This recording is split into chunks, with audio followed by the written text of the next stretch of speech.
ফিলিস্তিনের গাজায় ইসরায়েলি বাহিনীর বর্বর হামলার প্রতিবাদে সোনাতলা নাগরিক কমিটির উদ্যোগে মানববন্ধন এবং প্রতিবাদ সভা অনুষ্ঠিত হয়েছে। শহীদুল ইসলাম শাহিনের প্রতিবেদনে বিস্তারিত। সম্প্রতি গাজার খান ইউনিসে হামলা চালিয়ে হামাসের এক নেতাকে হত্যা করেছে ইসরায়েল।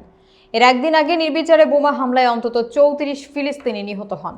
মানববন্ধনে বক্তারা বলেন, যুদ্ধবিরতি ভঙ্গ করে অন্য রাষ্ট্রে হামলা মানবতার চরম অপরাধ।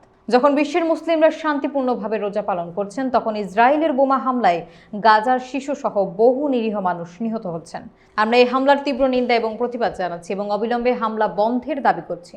তারা আরও বলেন, মুসলিম বিশ্বকে ঐক্যবদ্ধ হয়ে এই গণহত্যা প্রতিরোধে যথাযথ পদক্ষেপ নিতে হবে। মানববন্ধনে উপস্থিত ছিলেন নাগরিক কমিটির যুগ্ম আহ্বায়ক জিয়াউল ইসলাম শান্ত, সদস্য সচিব সোহেল আহমেদ খান, অ্যাডভোকেট মমিনুল ইসলাম, সোনাতলা পৌর বিএনপির সভাপতি আবু নাসের ওয়াহিদ নোবেল, সাংগঠনিক সম্পাদক রাজ্জাকুল ইসলাম রাজ্জাক, সোনাতলা প্রেস ক্লাবের সভাপতি শহীদুল ইসলাম শাহিন। এছাড়া নাগরিক কমিটির সদস্য প্রভাষক গোলাম রব্বানী, রাকিবুল হাসান, শফিউল্লাহ শফিক এবং রুকসান আক্তার উপস্থিত ছিলেন।